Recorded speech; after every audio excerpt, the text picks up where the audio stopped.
Welcome to US Open Primetime. A crisp autumn day greeted players and fans at the US Open as the shock of not being delivered the dream semi-final in the men's tournament took a back seat as the women became the focus. Hello and welcome back to US Open Primetime. I'm Stephanie Brantz alongside Mark Donaldson as our attention turns not just to the women, but the American women as the Stars and Stripes took centre stage. Well, before we analyse the fallout of those semi-finals, let's have a look at some of the highlights. And we start with the Master and the Apprentice with Venus Williams and Sloane Stephens. Well, two players that know each other very well. Haven't played much at all. Sloane Stephens, the only time they've completed a match, getting the victory, taking on Venus Williams for a place in the final. We already know we're guaranteed the first All-American final and a new Grand Slam winner. If Sloane Stephens could get through this one, this was the first real decent point of the match at 1-all. Long rally, Stephens controlling the point and a forehand winner. She would hold to lead 2-1, break to lead 3-1 and win the first set 6-1. Into the second set, this is Stephens serving at love 3. Break point for Venus. I don't know what happened to Sloane Stephens in that second set because the composure she showed in the first set was lacking, and Venus, with nothing to lose, trying to get her third US Open and her first since 2001. Even Sloane Stephens applauding that one on her racket. So this was one of the sets of the tournament. Into the deciding set, Sloane Stephens against Venus Williams, one set apiece for a place in the final. Sloane Stephens played with the experience of someone like Venus Williams. Some of these points were absolutely scintillating.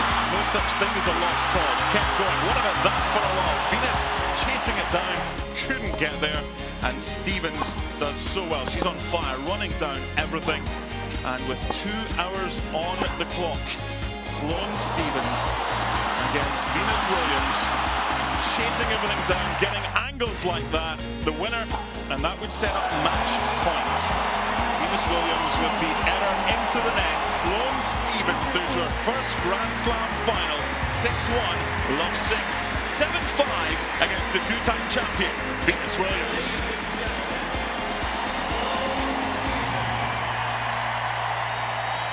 I'm super happy to be in the Grand Slam final and to do it here. Obviously, my home slam is, even more special, obviously. I think this is what every player dreams about. And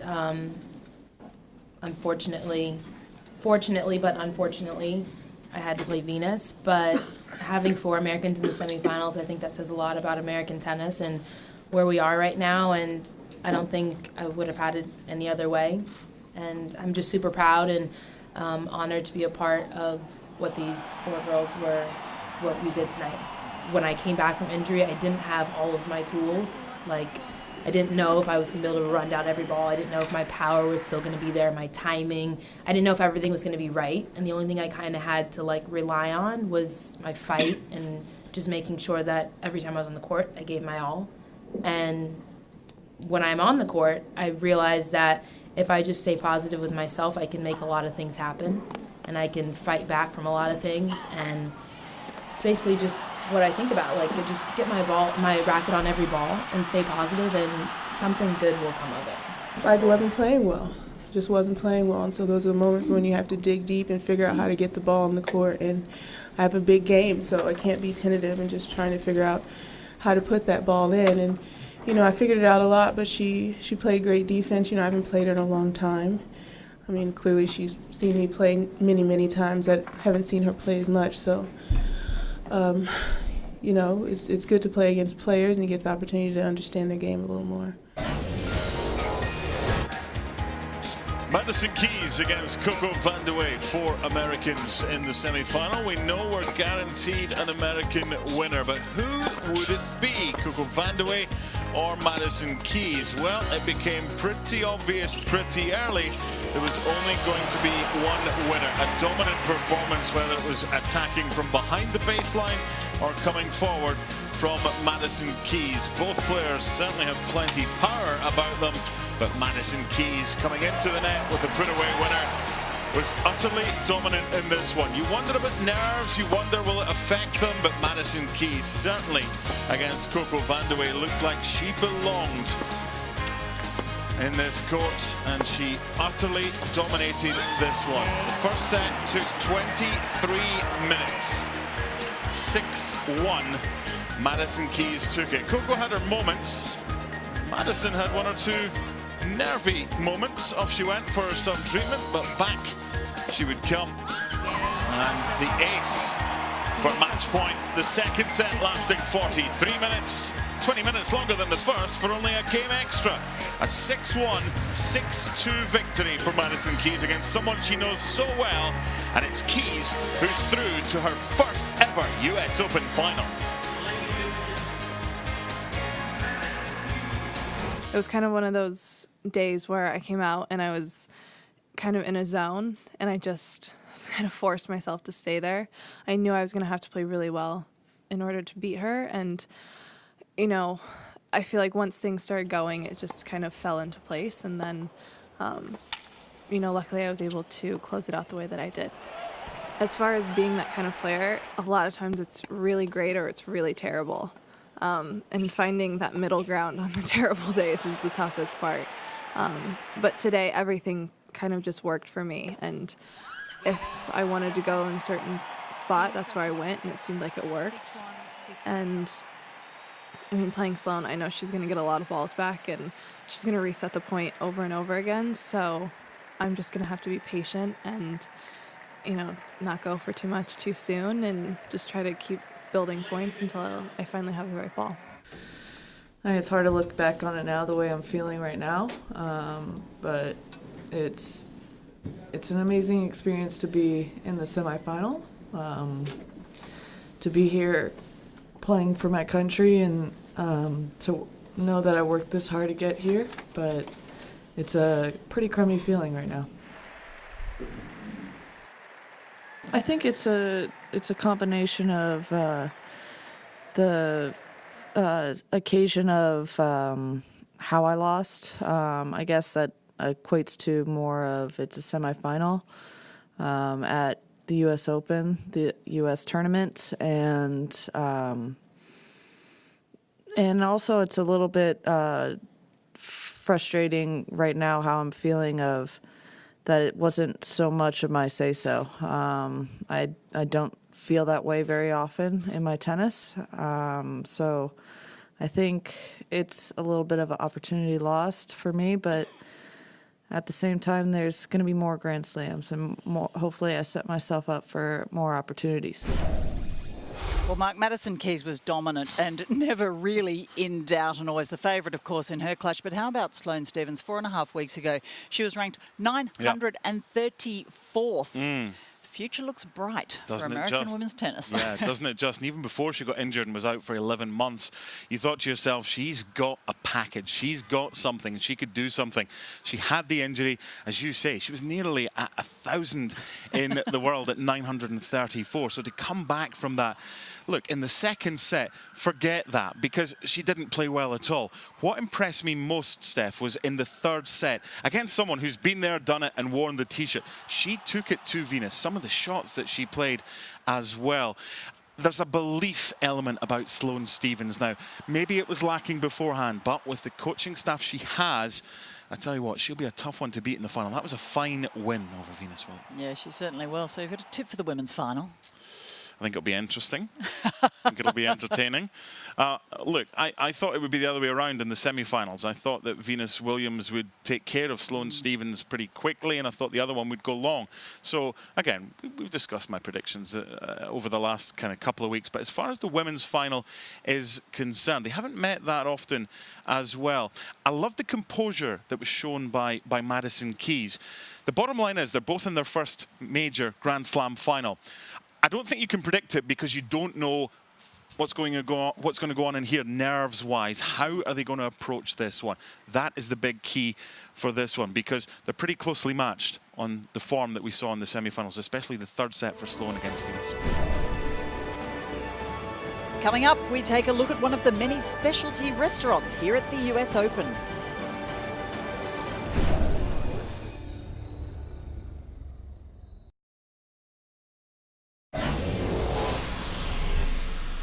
think now a lot of life has happened. I've been through a lot. A lot of things have happened, and I'm just happy to be playing, happy to be competing, and happy to be in this position. And now no one can ever take away, like, whether I win the tournament or not. Like, I'm a Grand Slam finalist, and no one will ever be able to take that from me.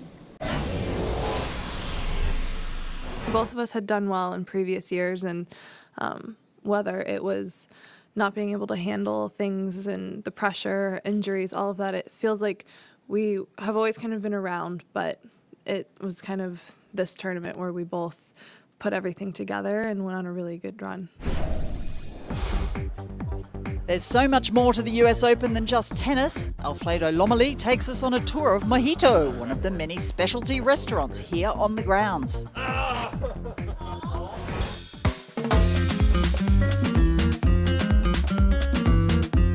Hi guys, as you well know, the US Open blends the best of tennis and food because the fan experience deserves to be 100% awesome. Here we are with executive chef Eddie Romero from the famous Mojito restaurant. What can fans expect here? Well, you know, we got the Latin flavors here. Obviously, we want to showcase some of the Latin flavors that we have on US Open. All right, now this restaurant was already amazing. It's famous. You've been in a lot of magazines, a lot of TV shows, and now we have Marcus Samuelsson, who is a world-renowned chef, to come in and sort of put in his flavor, his spice. What is that like? What has that done to the menu? Well, obviously the collaboration with, you know, a big chef from New York, and our menu that we've been doing for 10 years. We got a lot of the classic that people come on over and over so they can eat these amazing food. Chef, the 24 options on the menu look amazing, but you've selected your top 5. What do we have here? This is the ropa vieja. This is the dish created by Chef Marcos. Obviously, this is not the traditional ropa vieja. It comes with the mole sauce, which is one of my favorites. What's that steak right there? The second one is one of the most favorite items on this menu. It's a steak churrasco, which is amazing. The third option is this beautiful seared ahi tuna with avocados and mojito vinaigrette. It's fantastic. This other option is scallops, one of my favorite things to eat as far as the seafood. And this is another creation from Chef Marcos. What is that right there? Well, this is one of the classics. This quesadilla has been over 10 years on this menu, and it's lobster quesadilla with pineapple and mango pico with cascabel salsa. It's fantastic. You need to try it. I will try it, but I also have to try the mojitos. The name of the restaurant is Mojito, so I see 2 right there conveniently waiting for us. And it's a lot of food, chef, so I've invited some friends here. They already have a table. How about we take this food and go share it, because sharing is caring.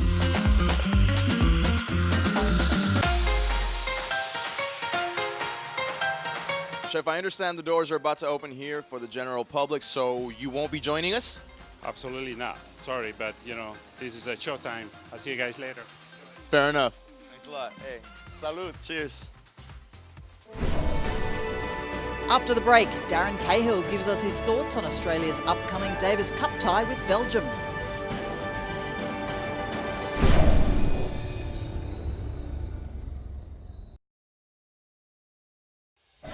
After the US Open, Australian tennis fans will turn their attention to the Davis Cup as Leighton Hewitt leads the team to Brussels to face Belgium. Darren Cahill joined me to look ahead to this tie. Well, Darren Cahill, John Peers is still in action here at the US Open, and there is only a week or so to go until the Aussie team is taking the court for the Davis Cup. Does that bode well for him that he's so deep into this tournament? I think winning form is good form, and the fact that John can play with just about anybody in the team, good doubles play with Nick Kyrgios, with Kokkinakis. So I think that the team is looking pretty good at the moment. There's a big question mark over David Goffin with that knee injury, and also had that ankle injury across at the French Open. So a lot of the responsibility will fall on Steve Darcis's shoulders if he doesn't play. So I think the Aussies are looking pretty good at the moment. And as I said, winning form is good form. Indeed. Some of the gentlemen perhaps didn't go as far as they would have liked here in New York. Do you think that's a confidence issue moving into the semi-finals? No, I think that the fact that Kyrgios gets up to play Davis Cup is a big bonus. He's going to be around the boys. We know he loves the atmosphere of Davis Cup. Jordan Thompson, for me, is a work in progress. He continues to get better every time I see him. And for Thanasi Kokkinakis, he's coming back from that shocking injury that he had for over a year out of tennis. He needs matches. So if he can go away, get a good bunch of practice, and start that feeling of playing a lot of practice matches leading into Davis Cup, I actually think he'll be a real option to play, maybe not on day one, but maybe on day 3 of Davis Cup. So Rusty Hewitt has a lot of options available to him. I think the boys will go on into that one. I know it's a tie away from home, but I think they're a pretty solid favourite if Goffin doesn't play. Indeed, and just one more on Nick Kyrgios. He seems to perform really well in that team environment. Do you think maybe that suits him better than the lone wolf's nest? Lone wolf. Look, I think he's had a great couple of years. I think to look at individual little setbacks for him is the wrong thing to do. He struggled with injury for the last 3 months, so it's been a tough period for him. I think in his match here at the US Open, he got scared when he felt a little bit of shoulder pains, so he shut down. He realised the next day when he woke up it wasn't quite as bad as what he thought, but you learn from those experiences, and he's been on the court. I hear he's been practising as hard as he's ever practised. He's getting ready for this. He's serious that he wants to go all the way in Davis Cup. I think that's a great thing for Australia, so I don't think we have any problems with that. Well, that bigger picture for men's tennis in Australia, there are so many exciting talents coming through and some already established. John Millman did really well here. How do you think that broader picture looks? Look, it's okay. There's a couple of other younger players coming through as well. We need to keep pushing the next generations, the 14, 15, 16-year-olds, and make sure that we keep pushing them into international competition and they transfer that junior style of tennis through to the senior ranks. And the quicker we can do that, the better it is. But tennis is actually a later developing game now. We're not seeing players really establish themselves as really good international players until they're 22, 23. It used to be 17 and 18. You'd have players coming through like the old Cash, Wilander days. That doesn't happen as much anymore. And there are exceptions. Alexander Zverev is a little bit of an exception, but you still see setbacks for players like that as well. So be patient, make sure the junior programs are good, and just work hard. And a Davis Cup win? I think it's on the cards. Looking forward to it. Good stuff. Australians have fared well this summer in New York, and when we return on US Open Primetime, we'll see how the locals went on day 11.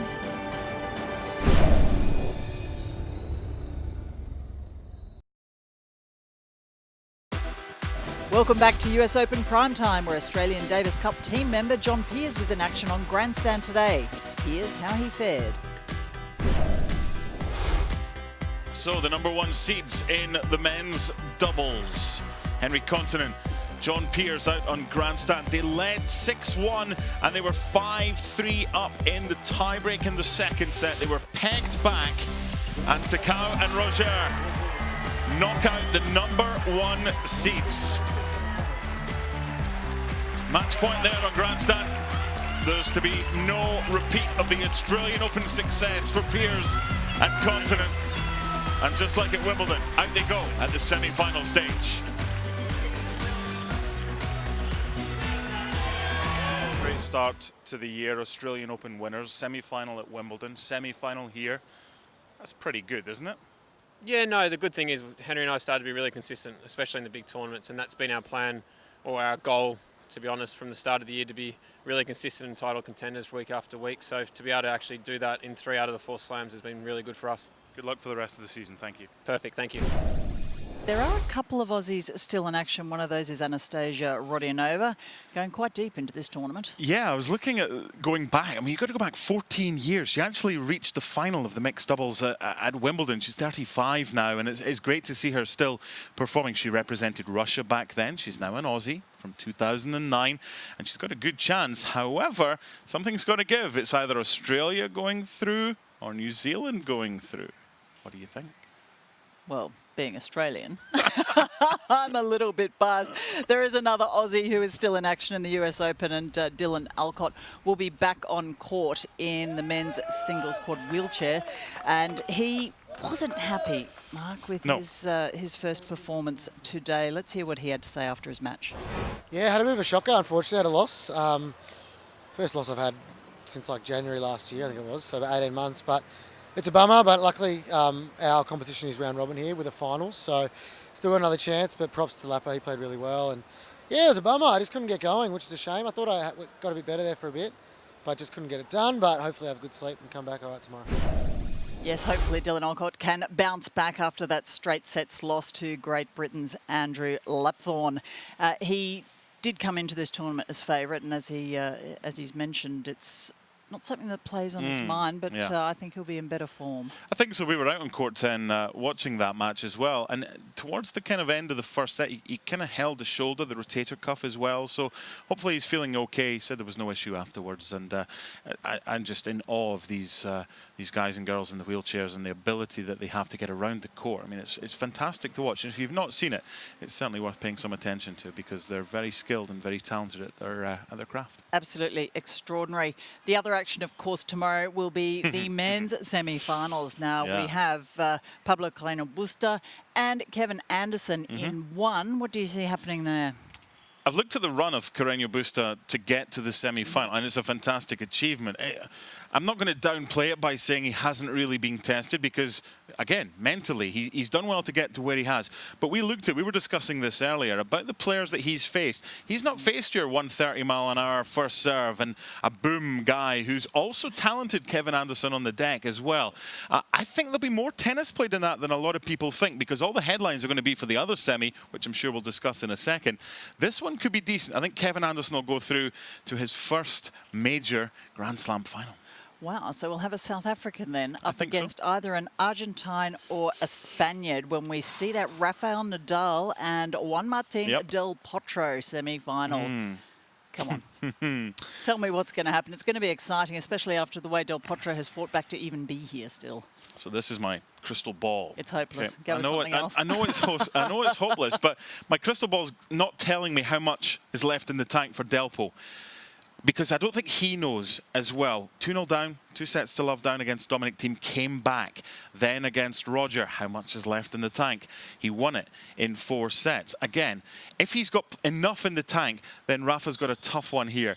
I think Rafa will probably just come through, but with the support of the Argentines as well. We were in Ash when he won against Federer. That support is fantastic. So again, probably just Rafa. He's the favourite, but don't be surprised if Delpo does what he did in 2009. That year, it was Nadal, then Federer. This year, it's Federer. Could he beat Nadal? It's going to be extraordinary action tomorrow. Of course, that men's semi-final. And as we said, Anastasia Rodionova, she'll take on the pairing that includes New Zealander Michael Venus. And we've got Dylan Alcott on court as well. Make sure you join us tomorrow night for all the highlights on US Open Primetime. Of course, we're here all of the remaining nights of the US Open 2017. Thanks for your company tonight. See you tomorrow.